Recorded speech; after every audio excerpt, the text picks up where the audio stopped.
सभी को नमस्कार। कैसे हैं आप सभी लोग? आशा करते हैं आप सभी लोग स्वस्थ होंगे। आज हम बात करेंगे एसआईआर के बारे में, जो एक साथ पूरे राज्य में, और राज्य में ही क्या कहें, भारत के 12 राज्यों में एक साथ गतिमान है। एक व्यवस्था चलाई गई है जिसे प्रगाढ़ गहन पुनरीक्षण का नाम दिया गया है।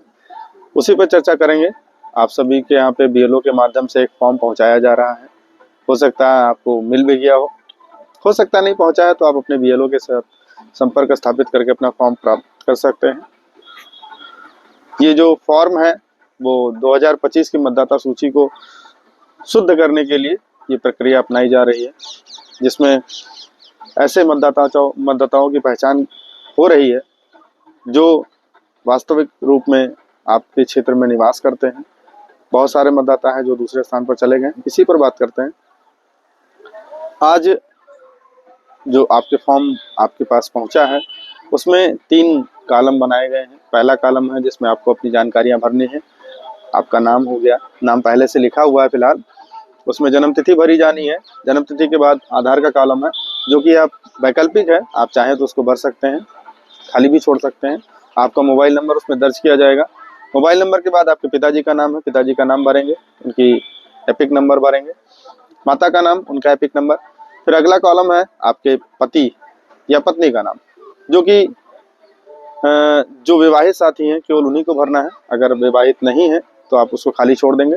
अब आते हैं नीचे के जो 2 कॉलम बने। पहले कॉलम में उनकी सूचना भरी जानी है जिनका नाम मतदाता सूची 2003 में दर्ज था।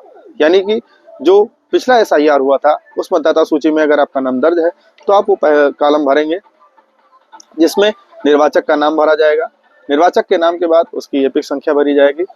संबंधी के नाम में संबंधी का नाम, जो आपकी निर्वाचक नामावली में जो नाम लिखा हुआ है, जैसे कि अगर पुरुष है तो उसके पिता का नाम लिखा होगा, अगर महिला है तो उसके पति का नाम लिखा होगा, वो नाम दर्ज करेंगे। उसके बाद अपना जिला, राज्य और विधानसभा निर्वाचन क्षेत्र का नाम लिखेंगे।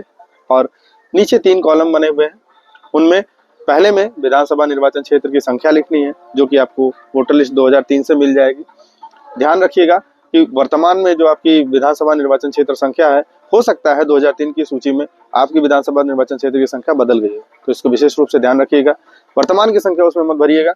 उसके अगले वाले कॉलम में आपको भाग संख्या लिखनी है। भाग संख्या लिखने के बाद आपको क्रमांक लिखना है। क्रमांक वो होगा उस 2003 की मतदाता सूची में आपका नाम जिस क्रमांक पर दर्ज है वो क्रमांक आप उसमें अंकित करेंगे। अगर आपका नाम 2003 की मतदाता सूची में है, इतना कॉलम भरने के बाद आप नीचे हस्ताक्षर करके फॉर्म बीएलओ को दे देंगे। बीएलओ द्वारा ऑनलाइन उसको जो है अपलोड कर दिया जाएगा। अब जिनका नाम मतदाता सूची 2003 में नहीं है वो क्या करेंगे? तो जिनका नाम मतदाता सूची 2003 में नहीं है वो ये दूसरा वाला कॉलम नहीं भरेंगे, वो तीसरा वाला कॉलम भरेंगे, जिसमें शुद्ध रूप से एक शब्द लिखा हुआ पहला नाम। अब ध्यान देना है उस नाम में क्या लिखना है। बहुत सारे मतदाता उस नाम में अपना नाम लिख देते हैं, ये गलत हो जाएगा। यहाँ पे आपको अपने पिता, माता, दादा या दादी का नाम लिखना है। इसका चयन कैसे करेंगे?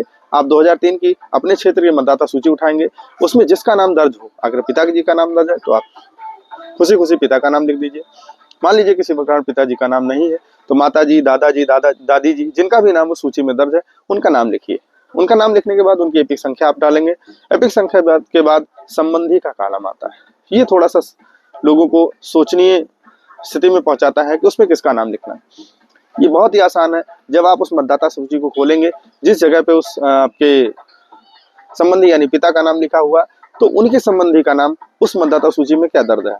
जाहिर सी बात है आपके पिताजी हैं, उनके संबंधी के नाम में आपके दादाजी का नाम दर्ज होगा, तो आप दादाजी का नाम लिखेंगे। माताजी का नाम लिखा अगर आपने, तो उनके संबंधी में आपके पिता का नाम लिखा होगा, तो आप पिताजी का नाम दर्ज करेंगे। संबंध में अगर आपने अपने दादाजी का नाम लिखा है तो संबंध में पिता लिखेंगे। अगर अपने जो है अपनी माताजी का नाम लिखा है तो संबंधी के नाम में अपने पिता का नाम लिखेंगे, तो वहां पर पति दर्ज करेंगे। पति दर्ज करने के बाद फिर वही प्रक्रिया, जिला क्या है, राज्य क्या है, निर्वाचन क्षेत्र का नाम क्या है, आप इसको लिखते हुए नीचे के 3 कॉलम में फिर वही प्रक्रिया अपनाएंगे। आपके निर्वाचन क्षेत्र की संख्या क्या है वो डालेंगे। भाग संख्या उस समय क्या थी, आज की नहीं, वर्तमान की भाग संख्या आपको नहीं लिखनी है। उस समय की भाग संख्या आप उसमें दर्ज करेंगे। भाग संख्या दर्ज करने के बाद किस क्रमांक पे आपके उस संबंधी का नाम यानी पिता, माता या दादा, दादी, जिसका नाम, जिसकी जो डिटेल आप उसमें फिल कर रहे हैं, उस मतदाता सूची में किस क्रमांक पे उनका नाम है वो क्रमांक दर्ज करते हुए आप नीचे हस्ताक्षर करके बीएलओ को वो फॉर्म उपलब्ध करवा देंगे। अब अगली स्थिति में मान लीजिए कोई महिला है जो नवविवाहित है, जिसका नाम मतदाता सूची 2003 में नहीं है, तो उसका डिटेल कैसे भरा जाएगा? उसका डिटेल भरने के लिए पहले आपको कुछ जानकारियां एकत्र करनी होगी। जैसे जो पुरुष मतदाता है, पुरुष मतदाता के पिताजी उसी स्थान पर निवास करते हैं, उनको उस मतदाता सूची में उनकी डिटेल मिल जाएगी। लेकिन अगर कोई महिला मतदाता है जो किसी अन्य शहर से आपके यहाँ पर विवाहित होकर आई है, तो आपके मतदाता सूची में उनके माता पिताजी का विवरण दर्ज नहीं होगा। तो सबसे पहले आप उस महिला के मायके से उनके माता या पिता, दादा दादी, जिनका भी नाम 2003 की मतदाता सूची में दर्ज हो, उनकी डिटेल मंगवा लेंगे। आसान यही है कि जिस पृष्ठ पर उनका नाम दर्ज है उस पृष्ठ का स्क्रीनशॉट आप मंगवा लीजिए या आप ऑनलाइन डाउनलोड कर सकते हैं और उनका विवरण उससे देखते हुए उनकी निर्वाचन क्षेत्र संख्या क्या थी, निर्वाचन क्षेत्र का नाम क्या था, जनपद क्या था, उत्तर प्रदेश क्या था, ये डिटेल उस महिला के पिताजी के संदर्भ में भरना है। शुरू से बात करते हैं तो जहाँ पे नाम लिखा है उस महिला के पिताजी का नाम या माताजी का नाम, दादा दादी का नाम आप उसमें लिखेंगे। संभवतः सामान्यतः सभी के पिताजी का नाम दर्ज होता है, तो उस महिला के पिताजी का नाम लिखेंगे, उनकी एपिक आईडी लिखेंगे। एपिक आईडी लिखने के बाद अगले कॉलम में जहाँ पे संबंधी का नाम है, आप उस स्त्री के पिताजी का नाम लिखेंगे। ये ध्यान में रखिएगा, उस स्त्री के पिताजी का नाम संबंधी में लिखा जाएगा, संबंध में हो जाएगा, रिश्ते जो संबंध में लिखा जाएगा पिता। उसके बाद अगले कॉलम में वो जिस जनपद की निवासी थी उस जनपद का नाम, उस राज्य का नाम, उस निर्वाचन क्षेत्र का नाम, उस निर्वाचन क्षेत्र की संख्या, वहां की भाग संख्या और किस क्रमांक पे उनका नाम, जिसकी सूची आप जिसका डिटेल आप भर रहे हैं, किस क्रमांक पे उनका नाम दर्ज था, वो क्रमांक लिखते हुए इसे हस्ताक्षर करके और एक फोटो, नवीनतम फोटो चस्पा करके आप वो डिटेल अपने बीएलओ को उपलब्ध करवा देंगे। आप सभी एक भारत के सच्चे नागरिक होने का कर्तव्य अदा कीजिए और एसआईआर में निर्वाचन आयोग का सहयोग कीजिए। इसी अपेक्षा और आशा के साथ आप सभी से विदा लेते हैं। अगर आपके मन में किसी भी प्रकार के प्रश्न हो तो आप नीचे कमेंट बॉक्स में लिखकर हमें बता सकते हैं। हम अपनी जानकारी के अनुसार उस समस्या का निवारण करने का प्रयास करेंगे।